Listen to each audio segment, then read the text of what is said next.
പ്രിയപ്പെട്ടവരെ, ജീവിതം ഒരു യാത്രയാണ്, ലക്ഷ്യത്തിലേക്കുള്ള ഒരു യാത്ര.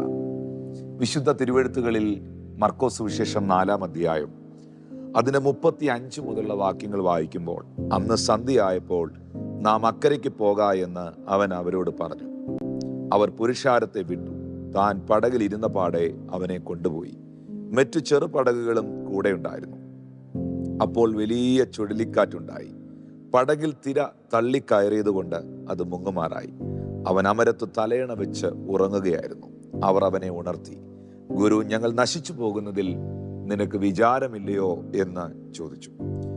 അവൻ എഴുന്നേറ്റ് കാറ്റിനെ ശാസിച്ചു, കടലിനോട് അനങ്ങാതിരിക്കുക, അടങ്ങുക എന്ന് പറഞ്ഞു. കാറ്റമർന്നു, വലിയ ശാന്തതയുണ്ടായി. പിന്നെ അവൻ അവരോട്, നിങ്ങളിങ്ങനെ ഭീരുക്കളാകുവാൻ എന്ത്? നിങ്ങൾക്കിപ്പോഴും വിശ്വാസമില്ലയോ എന്ന് പറഞ്ഞു. ഒരു സന്ധ്യായാമത്തിങ്കൽ യേശു കർത്താവ് തൻ്റെ ശിഷ്യന്മാരോട് പറയുന്നു, എഴുന്നേൽക്ക, നമുക്ക് അക്കരയ്ക്ക് പോകാം. ഒരു യാത്രയ്ക്കായി വിളിക്കുന്നത് യേശു ആണെങ്കിൽ ഈ യാത്രയ്ക്ക് ഒരു ഉദ്ദേശമുണ്ട്, ഈ യാത്രയ്ക്ക് ഒരു നന്മയുണ്ട്. വിശുദ്ധ തിരുവെഴുത്തുകൾ പരിശോധിക്കുമ്പോൾ നമുക്കറിയാം, അവർ പ്രതീക്ഷിക്കാത്ത കൊടുങ്കാറ്റും അവർ പ്രതീക്ഷിക്കാത്ത തിരമാലകളും അവരുടെ യാത്രയിൽ അവരെ ആക്രമിച്ചു. അവരുടെ പടക് മുന്നോട്ട് പോകുവാൻ കഴിയാത്ത സാഹചര്യങ്ങൾ ഉണ്ടായി. ഇന്ന് ഈ മെസ്സേജ് നിങ്ങൾ കേട്ടുകൊണ്ടിരിക്കുമ്പോൾ, യേശുവിൻ്റെ ശബ്ദം കേട്ട്, അവൻ്റെ വചനം കേട്ട്, അവൻ്റെ വഴിയിലേക്ക് നിങ്ങൾ ഇറങ്ങി തിരിച്ചിട്ടും അവനോടൊപ്പം നിങ്ങൾ യാത്ര ആരംഭിച്ചിട്ടും, എന്താണ് ഈ കൊടുങ്കാറ്റുകൾ, എന്താണ് ഈ പേമാരികൾ, എന്താണ് ഈ തിരമാലകൾ, പ്രതിസന്ധികൾ എന്ന് നിങ്ങൾ ചോദിക്കുന്നെങ്കിൽ എനിക്കൊറ്റ ഉത്തരമേ പറയാനുള്ളൂ. ഈ കൊടുങ്കാറ്റുകളുടെ നടുവിലും, ഈ പേമാരിയുടെ നടുവിലും, ഈ വെല്ലുവിളിയുടെ നടുവിലും, ഈ തിരമാലകളുടെ നടുവിലും നിന്നെ വിളിച്ചവൻ നിന്റെ പടകിൽ തന്നെയുണ്ട്. ബൈബിൾ പറയുന്നു, ശിഷ്യന്മാർ നിലവിളിച്ചു, യേശു അമരത്തുറങ്ങുകയായിരുന്നു. ബൈബിൾ വ്യക്തമാക്കുന്നു, അവൻ ഉണർന്നു, അവൻ എഴുന്നേറ്റു. കൊടുങ്കാറ്റിന്റെ ശബ്ദത്തിന് യേശുവിനെ ഉണർത്തുവാൻ കഴിഞ്ഞില്ല.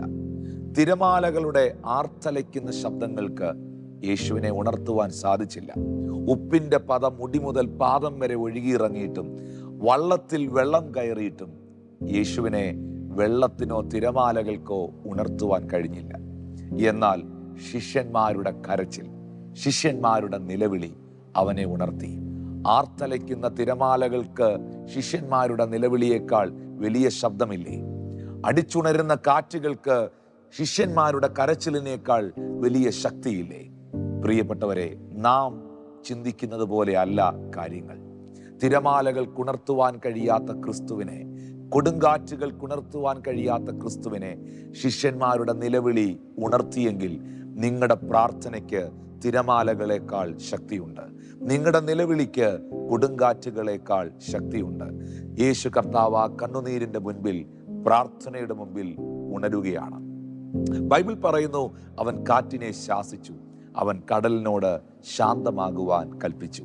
ഇന്ന് ഈ മെസ്സേജ് നിങ്ങൾ കേട്ടുകൊണ്ടിരിക്കുമ്പോൾ, എന്നെ കേൾക്കുന്ന എൻ്റെ പ്രിയ സഹോദരിയോട്, സഹോദരനോട്, മാതാപിതാക്കളോട്, ദൈവമക്കളോട് പരിശുദ്ധാത്മ പറയുന്നു, കർത്താവാണ് നിങ്ങളെ വിളിച്ചതെങ്കിൽ, എഴുന്നേൽക്കുക എന്ന് യേശുവാണ് പറഞ്ഞതെങ്കിൽ, യേശുവിൻ്റെ കൂടെയുള്ള യാത്രയാണ് നിങ്ങൾ നയിക്കുന്നതെങ്കിൽ, നിങ്ങളെ നിയന്ത്രിക്കുന്ന ശക്തി കാറ്റല്ല, നിങ്ങളെ നിയന്ത്രിക്കുന്ന ശക്തി കടലല്ല, നിങ്ങളെ നിയന്ത്രിക്കുന്ന ശക്തി ഈ ലോകത്തിലെ ഒന്നുമല്ല, നിങ്ങളെ വിളിച്ച യേശു തന്നെയാണ്.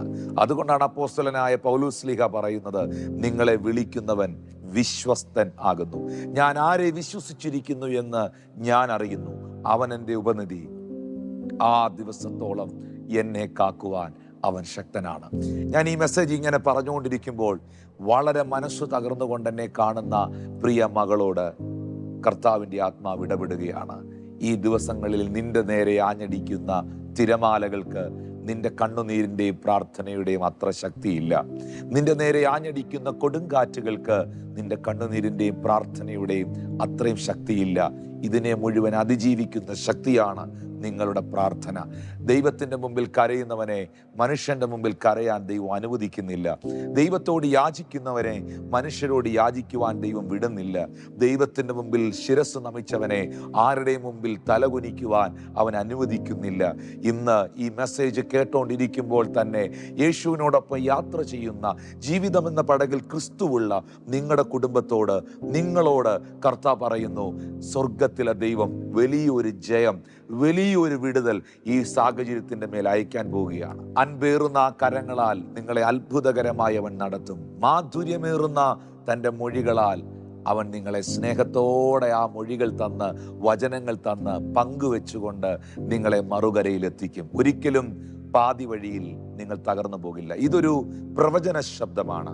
ഒരിക്കലും പ്രിയ മകളെ, പ്രിയ മകനെ, നീ പാതി വഴിയിൽ തകർന്നു പോകാൻ ദൈവം അനുവദിക്കുകയില്ല. ഏത് ലക്ഷ്യത്തിലേക്ക് ദൈവം നിന്നെ വിളിച്ചിറക്കിയോ, ഏത് മറുകരയിലേക്ക്, ഗദരദേശത്തെ ഭൂതഗ്രസ്തനെ വിടുവിക്കുവാനാണ് ഈ യാത്രയെങ്കിൽ ആ ദൗത്യം നിർവഹിച്ചിരിക്കും.